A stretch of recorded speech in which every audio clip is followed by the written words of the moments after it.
So I'm back at the skate park, just practicing everything I want to.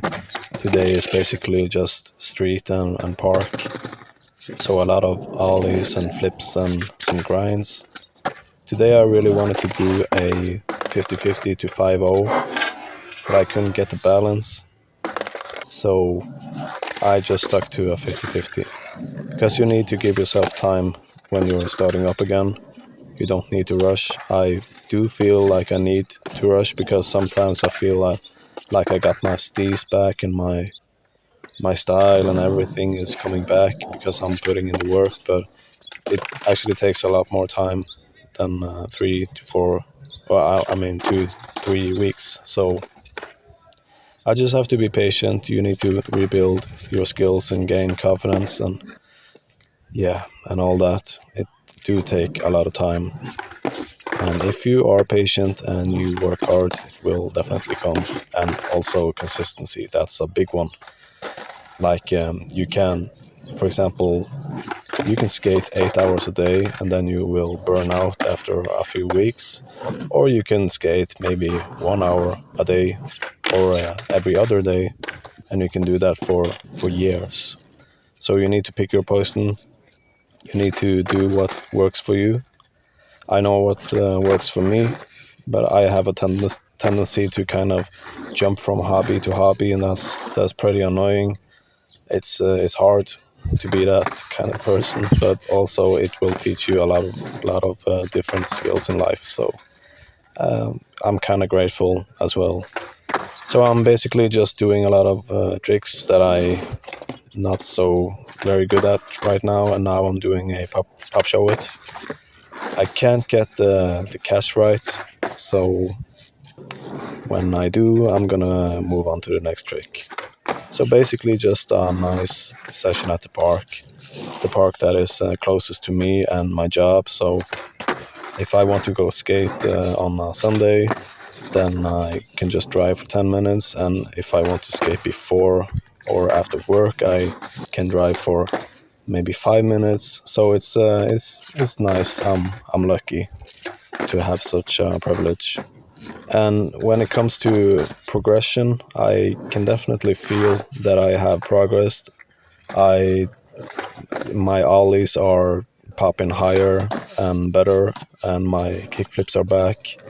I even landed a couple of heel flips and a pop show it, and the grinds are more consistent. So it all comes back. Of course, it's almost like riding a bike. It's a lot harder than riding a bike, obviously, but it will all come back.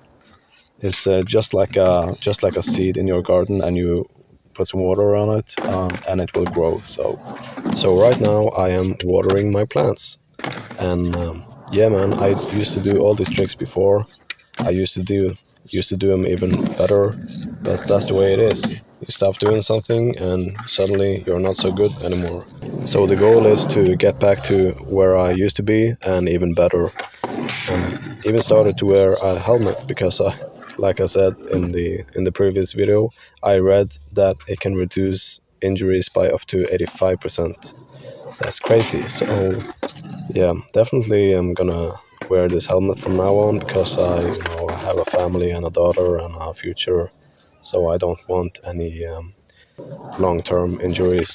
So that's why I decide to go for safety first. If going to only one skate park had a benefit, I would say that is it kind of gets smaller and less intimidating. So all the stuff you see, the ledges and the ramps and the pools, whatever, it tends to be less scary. Right now, I'm gonna try this gap.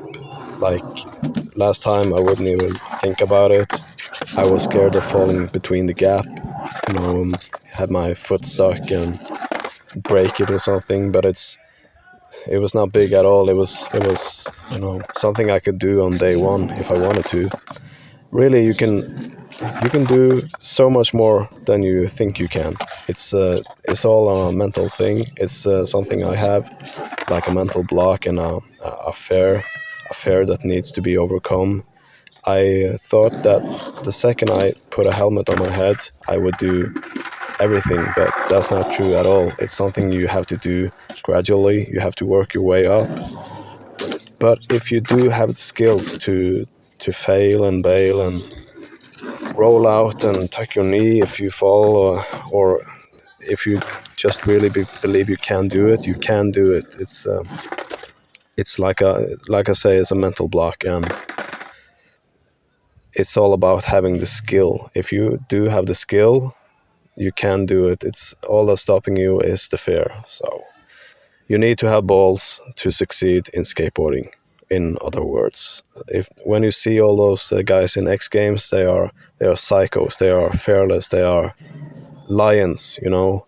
And here I am at the skate park, all alone, in my mid 30s, and not really daring to do anything.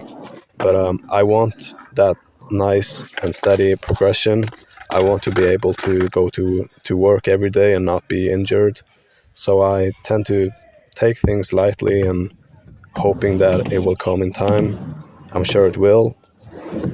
But sometimes you really want to let go. You just want to try crazy stuff that you, inside of you, know you can do, but you're just too scared. So I hope in time I will be one of those fearless guys. But I don't want to compete or anything, just to have fun, just to be good like I was, and even better. So keep showing up, guys.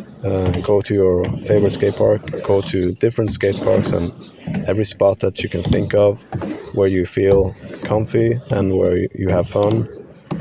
Work on stuff that you suck at. You're gonna get better and more well-rounded. That's it in a nutshell. Practice, practice, practice, practice, and consistency. That's my biggest tips, really. But back to speaking about balls. So let's take an example. You and your friend, you never skated before. So you start on the same day, and you are both young and athletic, and you want to be really good. That's your aspirations are, you know, to compete and all that. Well, you are like every other normal dude. You have fear and all those normal feelings. And your friend, he's fearless, he's a nutjob, he's a psycho. He doesn't care if he breaks his arm or leg, and he will do anything it takes. Well, your friend is going to be a lot better than you, and he is going to make progress a lot faster, only because of that fear. But you do need to know how to fall. If you do, you are going to make unreal progress in a very short amount of time. Thank you for watching, and I'll see you next time. Oh, and don't do something I wouldn't do, because then you would have to call me first, because I want to join in. Keep shredding.